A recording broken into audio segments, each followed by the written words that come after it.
Kining atong ebanghelyo mura lanig summary sa pagkuyog nila ni Jesus, pero doon na ni sila yung mga previous encounter ni Jesus.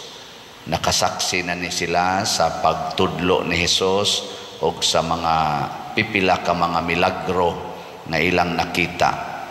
Mao na ni ang final stage pag-ingon ni Jesus, kuyog mo nako, ila dayong gibiyaan ang tanan. Kamo ubay-ubay naman gud mo na encounter ni Jesus. Sige mamong simba dinhi, siging rosaryo ang uban, siging lektor. Karon ba lingi ay imong tupad ing naandam na kang mobiya sa tanan. Sige, pangutan na. Kinsa may biyaan? Una, ang panginabuhi. Biyaan. Ang sunod, ang naghatag sa kinabuhi, ang ginikanan. Biyaan gyapon. Sunod, matod pang Hesus, biyai ang imong asawa, imong anak, imong bana. Nya ang sunod, katapusang biyaan, biyai ang imong kaugalingon. Muna si Andres, usa sad ni sa gibitay sa cross. Kay iya mang gibiyaan ang iyang kaugalingon. Mao ni ang requirement sa Ginoo kung mosunod ta niya. Subo lang palandongon nga sa ato karong katilingban bisan dinhi sa simbahan, apil na ning nanagwali, dili ka maong mobiya sa kaugalingon. Mosunod tas Ginoo, mosimba tas Ginoo para lang makadawat ta og mga grasya, dili aron mo sangyaw sa grasya. Ang ato siging dawat o grasya, puno na kaitas grasya, pero sige lang yapong pangayo, di gyud kapanghatag o grasya. Pasabot, dili ta magsigig pangayo, magsigig tagpanghatag. Mao na ang mga apostoles pagkadawat nila sa mga grasya gikas Ginoo, makita o dili makita, ila dayon ang gipaambit ngadtos uban. Ug unsa may pinakadako nga grasya nga ilang nadawat, mao ang change of heart, ang pagkausab sa ilang kasing-kasing. Lingi ay mong tupad na nausab na imong kasing-kasing. Pangutan na ba? Na nausab na. Unsa may unang kasagaran nga angay natong usbon nga mao say giusab sa mga apostoles. Ang una kana gyong pagdumot sa kaaway. Ang nausab sa ilang kasing-kasing pagtudlo ni Hesus, higugmaa inyong kaaway, mao na ilang gisangyaw, maghigugmaay ta bisan pa sa atong mga kaaway. Muna sa unang pagbasa, niingon diri, ang mutuo ni Hesus maluwas. Unya, wala na ni magpili Hudiyo o dili Hudiyo. Sa unang panahon, ang mga Hudiyo mukontra gid na sa mga dili Hudiyo. Hangtod karon, maugya po na nahitabo, ang mga Hudiyo makigubat gyud sa dili mga Hudiyo. Maunang sige sila gubat hangtod karon, kinaiya ginas mga Hudiyo. Nya kani si San Andres, si Hesus, Hudiyo man ni sila, Jew man ni sila. So ang ilang kinaiya makigkontra gyud sa laing mga nasod. Kutob sa nasod nga dili mo uyo nila, ila ginang kontrahon kay maunay nature nila. Pero pag abot ni Hesus, iyang giusab, ingon siya, higugmaan na inyong kaaway. Sige, katulong lingi sa imong tupad ing na pilaroy kaaway nimo. Basin ka mong mga asawa, ang inyong kaaway, ang inyong rasang bana, higugmaan na. Kamong mga bana, basig ang inyong kaaway, ang inyong rasang asawa, higugmaan na. Ayan na pagsigyaw-yaw, ay na pagsigkusmod. Kamong mga ginikanan, basin ang inyong number 1 nga kaaway, ang inyong rasang mga anak, sigihan ninyo yaw-yaw, mao palang gani pagmata, gayaw-yaw na mo. Hunungan na. change of heart.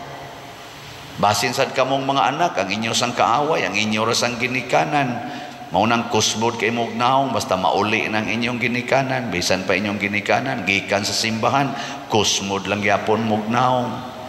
Nya, inyo na ganing barkada, mao na gani mo tawag, mao na gani mo communicate, alas, smiling kay mo tanan, pero igabot na sa ginikanan, kusmod na sang naong.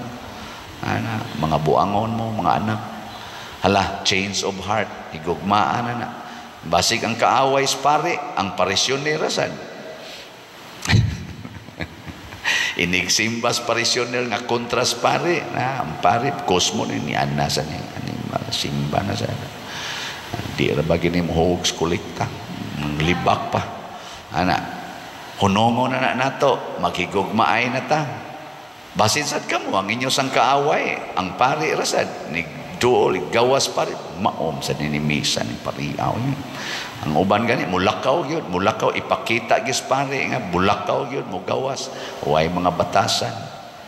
Ato na nang hunongon, maghigugmaay na ta. Di ba? Nya ang sunod nga change of heart nga gi kuan sa mga apostoles, ilang gi nasinati o ilang gisangyaw kining kahadlok sa kamatayon. Kinaiya gina sa tao, ato ng nature, hadlok kitang mamatay. Bisad ka na mga tiwasonon nga galisod naglakaw, hadlok pag yun mamatay. Sige, ingna na imong tupad be, lingi asa ko no, sa laing panahon na unsa man ka excited kang mamatay. Sige, ingna ko no, ina excited o kuyawan. Moy, kadaghanan na to, hadlok mamatay. Wa kasabot sa kamatayon. Muna ang mga apostoles, ilang gipakita nga ang kamatayon di ay dili angay kahadlukan. Kay ilang gitanaw si Kristo nga 33 lang ang edad. Tulo lang katuig, mga 3 katuig ang iyang pagsangyaw, gipatay na. Ako, 19 na ko katuig, isip pare, wap mapatay. Nakakolekta pa yun. Na maganiroy uban taon nga 50 na katuig asangyaw, di lang yapon gustong mamatay, hadlok lang yapon. Si Kristo 3 ra katuig asangyaw, gipatay na. Nahadlok ba? Wa. Ang katapusan nga testimonya ni Kristo nga di siya mahadlok mamatay, katong gapadong na sila sa Jerusalem, kuyog si San Pedro, si Andres, o mga apostles, o uban pang mga tao. Pag-ingon yung Kristo, karon mo abuta sa Jerusalem, ila kong itugyan sa mga punuan, sa mga Hudiyo, o pangulong mga pare, o ila kong ilansang sa cross. Si San Pedro, igsuo ni Andres, na maoy gitugyanan ni Kristo pagka unang Santo Papa, o pangulos mga apostoles, niingon siya ni Jesus, iyang giguroy si Jesus nga tos daplin, ingon siya, Ginoo, dili ko gustong mahitabo na nimo, ipaiway unta sa Ginoo kanimo ang maong kamatayon. Unsa may giingon ni Kristo ni Peter, aron lang gyud ma-change ang iyang heart, ingon siya, pahawa Satanas, ang imong hunahuna sa tao, dili sa Dios, babag ka sa akong dalan. So kanang mahadlok mamatay, nasabtan as mga apostoles, mauna di ay na ang Satanas. So kitang mahadlok mamatay, mga Satanas. Nge, katapusang lingi si mong tupad, ing na gusto kang mahimong Satanas. Sige. Why gusto nato? Kinsagot ay gusto tumahimong Satanas, pero ang kahadlok sa kamatayon, kung di na nato wag tangon, mahimo gitang Satanas. Declare na ni Kristo, ngadto pagyud ni San Pedro or Simon Pedro pato ang iyang tawag sa una. Muna isangyaw tani, ayaw mo kahadlok anang kamatayon. Ngano man, kun buhi ta, matud pang San Pablo, iya ta ni Kristo. Kun patay ta, iya sad ta ni Kristo. Pasabot, samtang buhi patakaron, maghigugmaay ta. Aron inig kamatay nato, kanang maong paghigugmaay, maunay puhuna nato para mabuhi nga way katapusan. Nya unsa may paagis paghigugmaay dinhi sa atong parokya, pamalit mog slot. Di ba? Nahuman na natog hatag karong aghapong adlaw ang 3,600 ka mga katong 5 kilo packed rice. Pamaagi to sa atong paghigugma. So pagpaka na to pag-usab ang namalit og sitiyo. Salamat kayo. So kumplito na ang atong 3,600. Pero naa pa may mga na nag-text nga mangayo sad ato paning punan og jutay. Nya ang ato na lang gipadayon karon mao ang pag-ayo sa mga balay na mga 140 ka balay. Nya karon na lang tingaling Domingo nako ipakita kung masurbi na to namo ang pila na sad kabuok balay na human karong simanaha. Pamaagi gyapon is paghigugma. Nya kung gusto pa mong mahigugma, padayon mog palit og slot. Unahon nako ang sitiyo. Kay kutob ra ni sa December 25. So sa atong sitiyo or Christ Transforming Union, 64,000 man ni atong gibaligya para maka-cover sa atong mga 140 nga ayuhonon, dili lang 60. Ang atong halin as of yesterday niabot na og 46,842. Nya 17,158 pa ang available. So pagpaka nato ang namalit ni salamat kayo. So murag mahurot kitingali ni paspas bang palit ninyo sa sitiyo. Akong nakita ba nga doon na gid mo'y gugma sa mga tao nga nag-ilaid sa kalisod bisa na lang sa ilang Pinoyanan o sa ilang pagkaon. Salamat kayo. Naasay ni sugod og text nako karon tagalain na sang mga lugar. Padre kadungog man kong mangayo kag balay ang among balay padre pertigyong lisura hayman mo puyo sulti siya nako uy kalayo ninyo giuna usa nako diri sa akong parokya. Nya ayaw lang sa mo pag text kay galisod pagani ko og ayo ani 140 panig ayuhonon. Muna ako na lang sang giingnan nga kana ganing huwat-huwat lang mo kung buhi pa ko basin pag makaabot ta diha. Mahuman-human ning atong dinis parokya kay matud pas panultihon silhigi usa ang imong kaugalingong nataran una panilhig ngadto sa uban, no? Lisod sa mangayo ta na mga balay nga outside the parish unya ang atong parokya dinhi naidaghan nga hapit way kahigdaan. Na siniingon ako atong leader sa atong mga panday ingon siya pader 30,000 ramay atong budget na ami giayong balay dako-dako magyuguba mo sobra mas 30,000 amo na laning hunungan.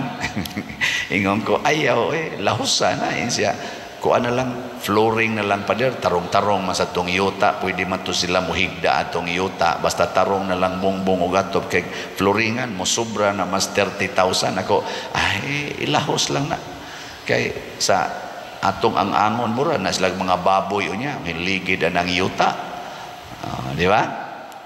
O kamo kuno be ayohon ako inyong atop basta inyong bongbong nya ang inyong higdaanan yuta lang yapon yamoy ko sobra naman guni 30,000 wa ra bagid mo ikolekta o hatag-hatag og kolekta nya dako kay may gasto ninyo anaon mo unsa inyong isulti mayong balita pa na oy moingon mo mga buang-buang mo pay siguro balikason pa mga piste mo tuga-tuga mo ayo-ayo di man mo mulahos og ayo.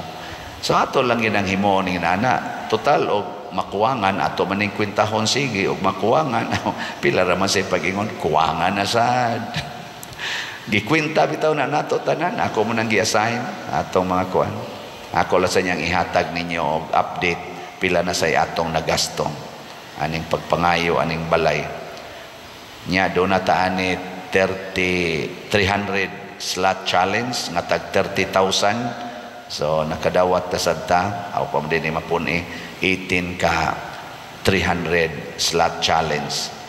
Nya sa atong kuan nagpabilin nga mao ra gyapon tong DSAP 26 gyapon ka buok ang atong kaning kuan available 26 ka slots. Nya ang ato sang SBF dag para sa atong kumbinto na apay 58,506. Hinay-hinay ang ato dinhing halin pero sagdi lang nalingaw manggota sa sitiyo. Tula sa gining unahon ang sitiyo. Sunod lang ning kumbinto 1,494 pa atong halin. Kining tanan mga igsuon mao ni pagpakita nga nahigugma ta sa atong isig katawo. O kinsa may unang higugmaon, ang una gyud mao ang mga labing ubos. Kay niingon sad si Kristo, unsay inyong gibuhat ngadtos labing ubos, mao na inyong gibuhat nako. Nya ang sunod natong higugmaon mao ang atong mga kaaway. Nya ang sunod dayon kadto dayong atong mga higala. So labing ubos, kaaway, dayon higala. Nya kun ato ning buhaton matud pas tubag nato sa Salmo, unsa toy tubag nato?